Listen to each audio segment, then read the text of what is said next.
Hello दोस्तों, आज हम यूपी टेट जो कि उत्तर प्रदेश में 2018 में पेपर हुआ था उसको सॉल्व करेंगे। यह पर्यावरण का है जो कि आपकी एमपी टेट यानी मध्य प्रदेश संविदा शिक्षक के लिए बहुत ही मददगार होगा।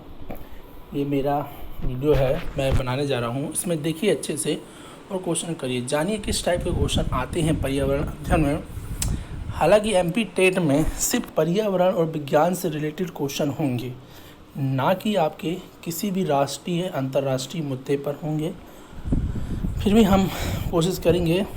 लिखा है, राष्ट्रीय महिला आयोग की अध्यक्ष कौन थी? ये यूपी टेट 2018 में आया था। उस समय जो राष्ट्रीय महिला आयोग की अध्यक्ष थी वो थी रेखा शर्मा। आगे की और क्वेश्चन देखेंगे। लोकसभा और राज्यसभा की संयुक्त बैठक किसके द्वारा आहूत किया जाता है? या आहूत शब्द का मतलब होता है बुलाया जाता है। तो हमें मालूम है इस बैठक को सिर्फ और सिर्फ राष्ट्रपति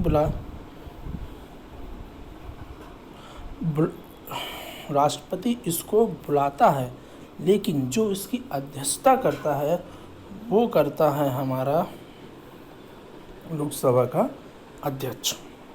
तो आपका आंसर नंबर सेकेंड, इसका 2 सही है। आगे की ओर क्वेश्चन देखेंगे। संविधान के किस भाग में पंचायती राज व्यवस्था का प्रावधान किया गया है? तो हमें मालूम है संविधान के भाग 9 में पंचायती राज का प्रावधान किया गया है। तो इसका आंसर होगा पहला। इसी के साथ हम आगे बढ़ते हैं। 73वें संविधान संशोधन में आपको मालूम है पंचायतों के बारे में आया था। क्वेश्चन में दिया गया है 74वें संविधान संशोधन का संबंध। तो ये आपको मालूम है कि शहरों में स्थानीय स्वशासन जैसे नगर निगम और महापौर आदि से संबंधित होते हैं। तो इसका आंसर सही होगा 2। आगे की ओर बढ़ते हैं। यहाँ से अपने पर्यावरण के क्वेश्चन स्टार्ट हो रहे हैं जो कि एमपी टेट के लिए इम्पोर्टेंट है। यहाँ से आप ध्यान से इन क्वेश्चन को देखेंगे। किस गैस के वर्षा के कारण पानी से वर्षा का पानी अम्लीय हो जाता? मतलब हमने देखा है जो अम्ल की वर्षा होती किसके कारण होती? वो होती सल्फर डाइऑक्साइड। सल्फर डाइऑक्साइड आदि ये सब मोटर वाहनों के धुआं से निकलने वाली हानिकारक गैस होती है। इसका आंसर लगाएंगे हम सेकेंड। 4th आगे की ओर बढ़ेंगे। भारतीय संविधान में विधि का शासन विचार कहाँ से लिया? तो भारतीय संविधान में जो विधि का शासन का विचार लिया गया था वो लिया गया था इंग्लैंड से। इसी के साथ हम आगे बढ़ेंगे। अगला क्वेश्चन हम देखेंगे। आगे बढ़ने के बाद लोकसभा के चुनाव हेतु अधिसूचना कौन जारी करता है? लोकसभा के चुनाव हों चाहे विधानसभा के चुनाव हों, इन सब के लिए भारत का निर्वाचन आयोग ही अधिसूचना जारी करता है। लोकसभा की कार्यवाही के प्रथम घंटे को कहा जाता है? लोकसभा की जो पहली कार्यवाही होती है उसे हम प्रश्नकाल कहते हैं। और इस प्रश्नकाल में सांसद अपने प्रश्नों को रखते हैं। वर्षा जल संग्रहण क्या है, जिसे इंग्लिश में रेन वाटर हार्वेस्टिंग कहते हैं? इसमें हम कौन सा लगा सकते हैं? तो इसमें पानी का वितरण का मतलब बांटना तो कभी नहीं लगा सकते हैं। वर्षा जल का जमाव और भंडार की क्षमता ही वर्षा जल कहलाती। तो इसका आंसर हो जाएगा सेकेंड। आगे की बोलते हैं। भारतीय गैंडा कहाँ संरक्षित है? ये गैंडा है जो कि हमारे काजीरंगा नेशनल पार्क में पाया जाता है। काजीरंगा नेशनल पार्क असम में स्थित है। और ख़ास बात इस गैंडे की ये एक सींग वाला गैंडा होता है। निम्नलिखित में से कौन सा क्रम परिस्थिति तंत्र में ऊर्जा प्रवाह को आता है? तो सबसे पहले आपको इसमें जानना होगा ऊर्जा का जो पिरामिड होता है वो हमेशा सीधा चलता है। तो सबसे पहले आपको जानना आता क्या? तो सबसे पहले आता उत्पादक। उत्पादक जैसे कि पेड़ पौधे ये उत्पादक कहलाते हैं। इनका उपभोग कौन करता है? इनका उपभोग जीव जंतु करते हैं। फिर जीव जंतु की जब मृत्यु होती है तो अपघटन होता है, इसलिए इसका जो सही आंसर हो जाएगा उत्पादक, उपभोक्ता और अपघटन। इसका सही आंसर है तीसरा। कौन सी गैस ग्रीन हाउस गैस के वातावरण के लिए सबसे अधिक मात्रा में उपस्थित होती है?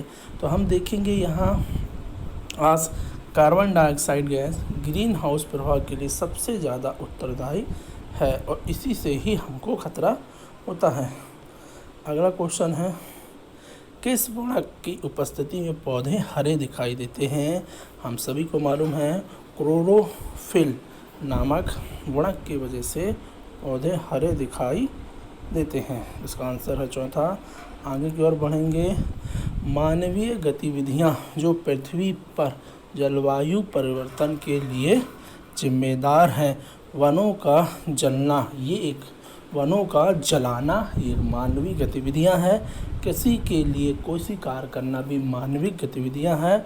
एरोसॉल कैन का उपयोग भी हम मानवीय गतिविधि करते हैं। इसके लिए सही आंसर हो जाएगा ये सभी ही मानवीय गतिविधियां हैं। आंसर नंबर 4 इसका सही है। आगे की ओर बढ़ेंगे। बहुत ही अच्छा क्वेश्चन है। इस क्वेश्चन को पूरा ना पढ़ के हम सिर्फ पढ़ें। बायोडीजल उत्पन्न करने के लिए किस फसल या पेड़ या पौधे या फैमिली का उपयोग करते हैं? तो इसका सही आंसर है जेट्रोफा, यानी इसका आंसर नंबर है 1 जेट्रोफा। आगे की ओर बढ़ेंगे। जड़ी बूटियों की रानी, क्वेश्चन नंबर 136। जड़ी बूटियों की रानी भारत की सबसे पवित्र जड़ी बूटी कौन सी आपको बताना है। इस पौधे का हिंदू धर्म में महत्व और इसका नाम भी आपको बताना है। इसने बहुत अच्छा नाम लिख दिया है। सबसे पहले हम एक शब्द को यहाँ पास पकड़ेंगे, वो हमारा शब्द है जो है पवित्र जड़ी बूटी। दूसरा हिंदू धर्म से, तो हमें मालूम है इसके लिए एक ही आंसर है जो सबसे पवित्र, वो है तुलसी का पेड़।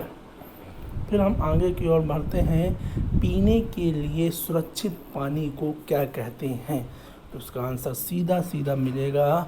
अशुद्ध जल मतलब शुद्ध जल, ताज़ा जल मतलब होता जो तुरंत ही नल या हैंडपम्प से निकाला जाता है, नल का पानी। यह शुद्ध सुरक्षित जल हम उसे कहेंगे जो पीने योग होता है। उसका सही आंसर है। आगे की ओर हम बढ़ेंगे। वर्ष 1984 की भोपाल गैस त्रासदी में किस के रिसाव के कारण हुई थी? तो इसका सिंपल सा आंसर है मेथाइल आइसोसाइनाइड। हम आगे की ओर बढ़ेंगे। अगला क्वेश्चन है, विश्व पर्यावरण दिवस बनाया जाता है? तो ये था 5 जून को बनाया जाता है। अब आगे की ओर बढ़ेंगे। MC स्वामीनाथन कौन थे? MC स्वामीनाथन एक कृषि वैज्ञानिक थे।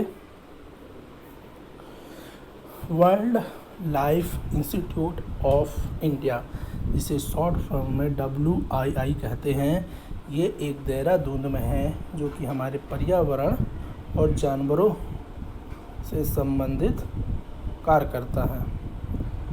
प्रकाश संश्लेषण के दौरान पौधे निम्नलिखित में से किसे सोख लेते हैं? हम सबको मालूम है प्रकाश संश्लेषण के दौरान पौधे कार्बन डाइऑक्साइड को सोखते हैं और ऑक्सीजन गैस को निकालते हैं। अपशिष्ट उत्पादकों को खाने वाले जीवों का नाम बताइए, जिसे हम क्या कहते हैं? मृत भक्षी या तो अपघटक। आगे की ओर अपन बढ़ेंगे। तप भोजल, तप मतलब गर्म, भोजल मतलब भूमि के जल से किस प्रकार की ऊर्जा प्राप्त होती है? तो हमें सबको मालूम है ये भूजल से किस प्रकार की ऊर्जा प्राप्त होती है। तो हमें मालूम है तप भोजल से मतलब पानी को जब गर्म होती है तो उसे हम जल से विद्युत ऊर्जा में परिवर्तित कर देते हैं। इसका आंसर होगा आपका पहला। आगे की ओर देखेंगे,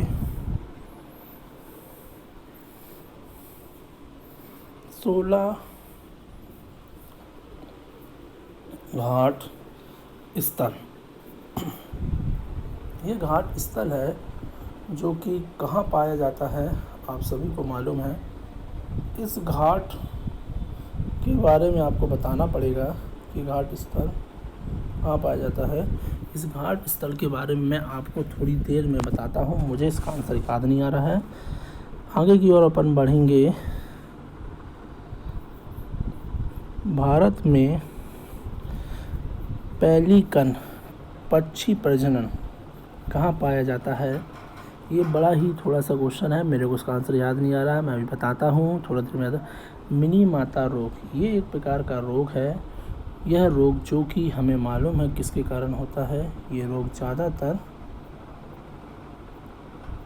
ज़्यादातर पारे के कारण होता है। यह रोग ज़्यादातर पारे के कारण होता है। इस रोग में ये पहली बार रोग जापान में हुआ था। हम आगे की ओर बढ़ते हैं। हमें बताना है, ये पर्यावरण के रिलेटेड सबसे मोस्ट इम्पोर्टेंट क्वेश्चनों में गिना जाता है। इस क्वेश्चन के बारे में हमें बताना है कि ओजोन परत का अधिकांश हार्स कहाँ पास हुआ था। हम सभी को मालूम है कि हमारे 2 ध्रुव हैं, उत्तरी ध्रुव और दक्षिणी ध्रुव। सबसे ज़्यादा ओजोन सबसे पहली बार जो इसका देखा गया था वो देखा गया था दक्षिणी ध्रुव के पास। आगे की ओर क्वेश्चन देखते हैं। निम्नलिखित में से भारत के प्रथम न्यायाधीश किसे कहा जाता है। निम्नलिखित में से भारत के प्रथम न्यायाधीश किसे कहा जाता है, तो इसके बारे में आपको पता होना चाहिए। निम्नलिखित में से हम भारत के प्रथम न्यायाधीश हीरालाल जेकानिया को कहते हैं। आगे की ओर बढ़ेंगे। रेड डाटा पुस्तक ये किससे संबंधित है, तो आपको बताना है रेड डाटा पुस्तक ऐसे जीव जंतु जो कि विलुप्त होने के कगार में होते हैं। तो इसका सही आंसर है, तो इसका जो आंसर मैं लगाना भूल गया था वो था जस्टिन हीरालाल। इसका जो आंसर मैं लगाना भूल गया था वो था दक्षिणी ध्रुव। आगे की ओर इसका जो आंसर था वो था पारा, लगाना भूल गया था मैं। आगे की ओर बढ़ेंगे अपन। इसमें भारत में पेलिकन पक्षी ये भारत के लगभग सभी जगह पाया जाता है। इसका आंसर है डी। एक क्वेश्चन शायद मैंने बताना भूल गया था। 16 घाट जो आपका है ये भारत में 2 जगह पाया जाता है शायद तक, पश्चिमी घाट एवं पूर्वी घाट में। इसका जो सही आंसर आपको बताना है मैं आपको बताता हूँ। इसका सही आंसर है आपका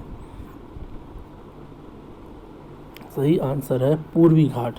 आप इसे ऐसे याद रख सकते, 16 में 2 शब्द बने, 16 और पूर्वी में 2, इसलिए आपका पाया जाता है घाट में। ठीक, ओके। मैं एक बात और कहना चाहता हूँ, हो सकता है मेरे से थोड़ा सा कहीं बोलने में गलत हो गया है। इस बात को इग्नोर करके हम आगे की ओर देखेंगे। अब मैं कल आपको कोशिश करूँगा कि हिंदी की वीडियो कल मैं डालूँगा ताकि आपकी संविदा वर्ग 3 या MP टेट की अच्छे से तैयारी हो सके। Thank you guys.